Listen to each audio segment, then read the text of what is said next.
999, which service do you require? There's been a really bad crash and there's lots of people hurt. Okay, transferring to the ambulance service. OK, operator. Caller, what's the address of the emergency, please? It's by the junction of Park Road and Harrington Way. OK, thank you. OK, tell me exactly what's happened. A bus has hit some cars and it's tipped over. In any incident, the process of information gathering is vital, so that responders can be provided with the most relevant and accurate detail available. Well, I'm organising help for you now. If you just stay on the line, I'll tell you exactly what to do next. Yes, okay. Charlie, Mike 12 for 606. Alpha 606, Charlie, mate, that's all. We've had a 999 call receiving a report of a road traffic collision. Okay, and whereabouts is the road traffic collision? It's on the junction. The initial information from the 999 call is shared in a consistent, coordinated manner with other responder agencies, who can then mobilise the appropriate resources. Can I ask you to start making an emergency response? Harrington Way, junction of Park Road. Is it grade 1? Yes, yes.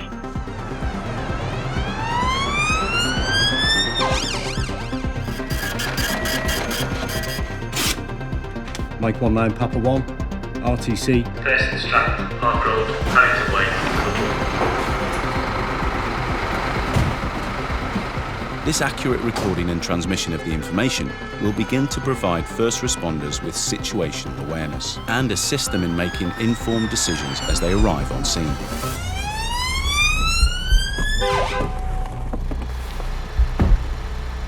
Are you injured? No. Who is it you're on the phone to? Your partner. OK, if you could just come off the phone, I'll need your help. As the first responders arrive at the incident, they begin to assess the situation using what they can see to create a methane message, using plain English with no acronyms or service-specific jargon. A JESIP aid memoir and mobile app are available to support personnel when required. Tango X-ray 2-1. Yeah, if you just keep the channel clear, I am declaring this a major incident. The exact location is the junction of Park Road and Harrington Way. The type of incident, it's a road traffic collision involving a bus, a van and 2 vehicles. The hazards are there is smoke coming from the vehicles. There is fluid in the road. The road is congested, it is blocked. Please help over here. Are you okay? I'm fine, it's him, he's hurt his If you chest. just wait with him, someone will be here to help you in a second. Oh, Okay, thank you. Yeah, access is going to be via Nelson Way. The number of casualties, approximately 5 or 6 walking wounded, numerous trapped in vehicles, and approximately 10 trapped on the overturned bus. I can't make out their injuries. Could I request the fire service, the ambulance service, and further police patrols to assist with the scene? Are you okay? Using methane provides a quick and efficient way of reporting, ensuring all the available and relevant information can be forwarded to other emergency service control rooms in a clear and consistent way.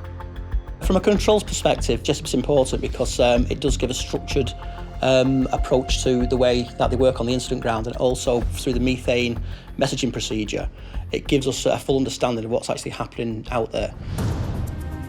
Hello ambulance, police can confirm that a major incident has been declared.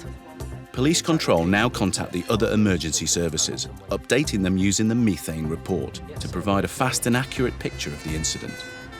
Mike 19 Pat 1, further information from police. One bus, 2 cars and a van involved. Got 10 to 15 casualties currently. Limited access to the scene.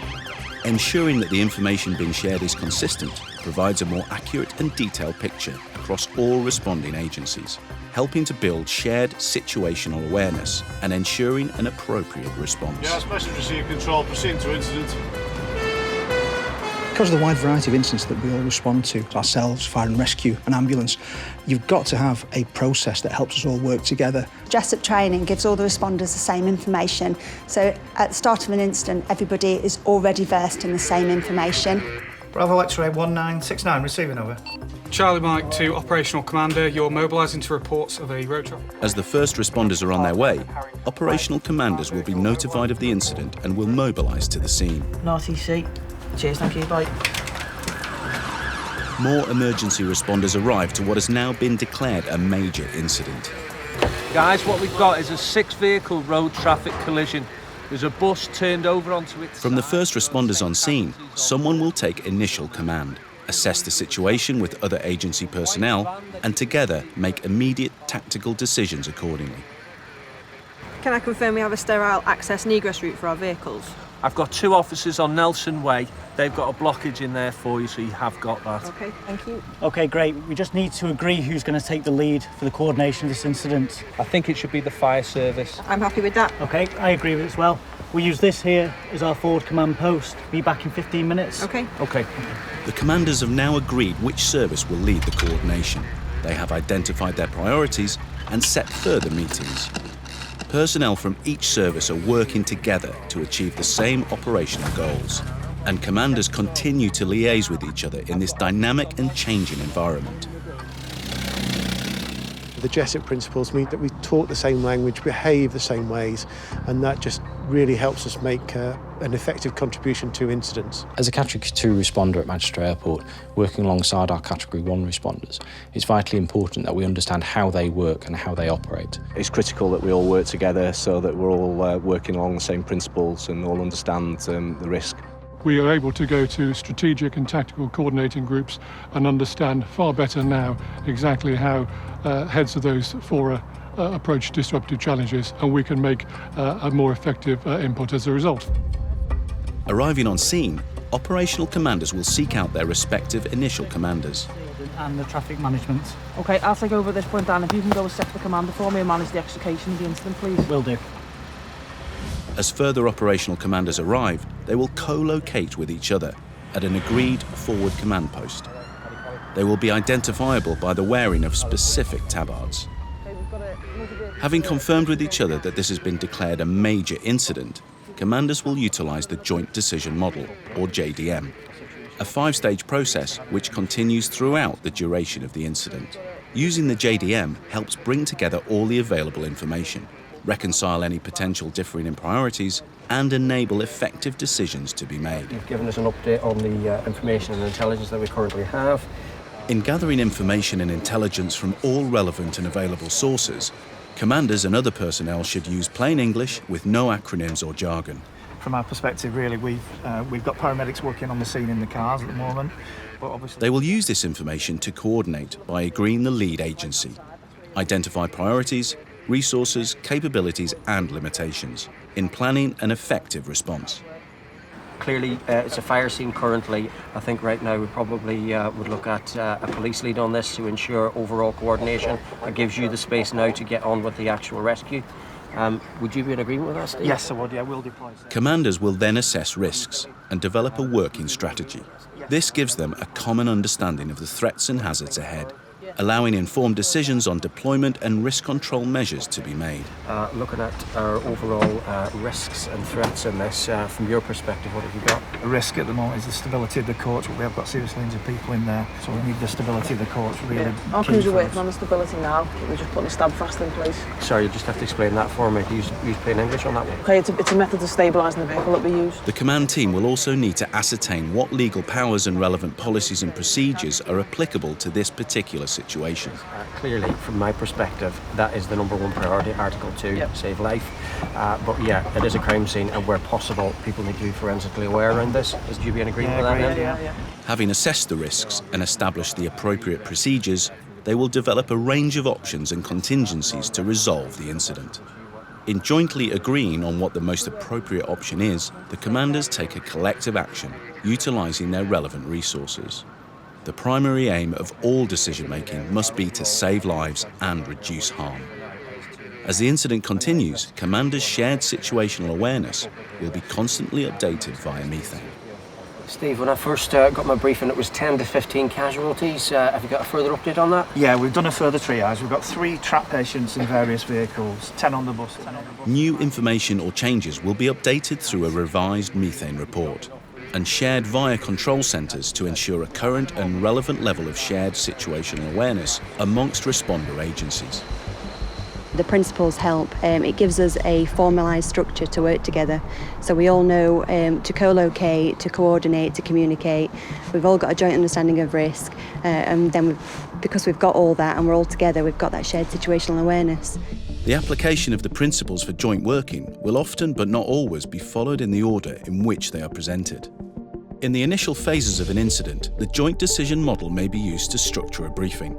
However, as incidents develop and become protracted, a handover between commanders and responders may be required. In such instances, a more detailed briefing tool should be used. The II March model has the flexibility to be utilised in multi- or single-agency briefings, depending on the situation. Going with this multi-vehicle RTC, in terms of the information, we've got 3 patients that are trapped currently in various vehicles, 10 patients on. Our intention here is to minimise the risk to the casualties and to maximise the safety of the method, obviously, we've got a safe working environment and we're prioritising the extrication of casualties and the stabilisation of the vehicles. In terms of administration, make sure you complete your patient report forms, okay? And make sure you keep the triage. Risk assessments, obviously, we've got glass to manage and we've got the stability of the vehicle as a priority. We've also got bodily We've got our communication set up now on our talk group, which you will already be on, and I've heard you talk test call on that. And in terms of humanitarian issues, I think really it's just dignity of patients when we're getting them off the bus. Again, the walking wounded, if we can just, if they've got any issues, they may well have afterwards.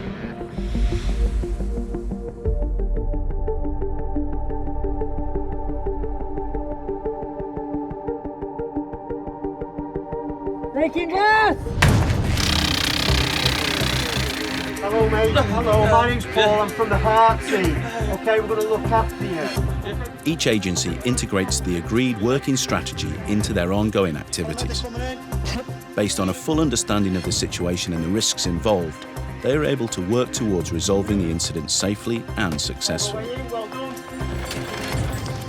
By applying JESIP principles, emergency services work together more effectively, helping to save lives and reduce harm. Alright guys, you okay? I can confirm now we've removed the last patient from scene to hospital, so I'm going to stand down some resources. It's probably worthwhile, I think, if we have a hot debrief in about 5 minutes with the relevant staff and commanders. Yeah. So at the back of the ambulance over there in 5 minutes, is that okay? Yeah. Right, okay, thanks. So we continually learn by working together, exercising, training, and then debriefing. So hot debriefs, structured debriefs with multi-agency partners. It's not about who's right and who's wrong, it's about what we can learn from where we've been, and that's really, really important. First of all, is everybody safe and well, all our staff? Yes. No near misses, nothing to report? From a hot debrief provides an opportunity to discuss any immediate lessons that have arisen from how all responder agencies jointly dealt with the incident. This is pretty clear. Yes. Yeah. Okay, ladies and gentlemen, I'd like to thank you very much for attending this multi-agency debrief today. And this is on the back of a major incident that was declared for a road traffic collision last week on the junction of Park Road and Harrington Way. Post-incident, a formal debrief will occur. This will involve the attending commanders, other relevant personnel and agency staff. This is an opportunity to look at how JESIP principles were applied, what worked well and what could be improved upon in the future. The first in attendance that I'm aware of was the Fire and Rescue Service as an operational commander. So Fire and Rescue Service, have you any areas of notable practice or lessons to discuss during the debrief around how we co-located at scene? It worked well because the initial incident commander and myself had the tabards on, so it was easily identifiable.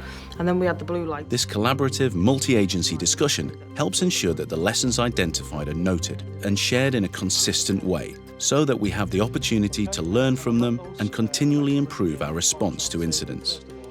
I'd just like to emphasise the importance of capturing lessons and notable practice from this incident, and we'll take them away to our multi-agency forum and we'll discuss what areas we've identified today and what notable practice we've identified today, and we'll make sure they go onto the national database, which is of course JOL Online. We can continually learn by fully debriefing any incidents or exercises that have taken place, and any learning outcomes can then be put into JOL Online for other emergency services around the country to learn from. It's intended for us to put information on and share it with our partner agencies. You know, get in there with what we're doing and doing it better and doing it differently if need be. And it's really important for agencies, I think, to get involved in that and to look at the information there. The Joint Organisational Learning system is available to all responder agencies and hosted on a government platform, Resilience Direct, which is a secure system. Local arrangements should be in place to ensure interoperability lessons are recorded, reviewed and shared in a multi-agency environment. Only by working together and learning together can we ensure that in any future incident we can all help to save lives and reduce harm. Can I confirm we have a... JESIP's extremely important to work with multi-agency partners to ensure we're providing the best service to the public. JESIP allows us to deliver effect very quickly, ultimately in order to save lives and alleviate the situation. Going forward, it's vital that the services continue to embrace JESIP, embed it into business as usual practice and share lessons nationally so that everyone can improve their response. We've all got a duty of care, and when we use JESIP we've got a common goal, a shared situational awareness and a common understanding.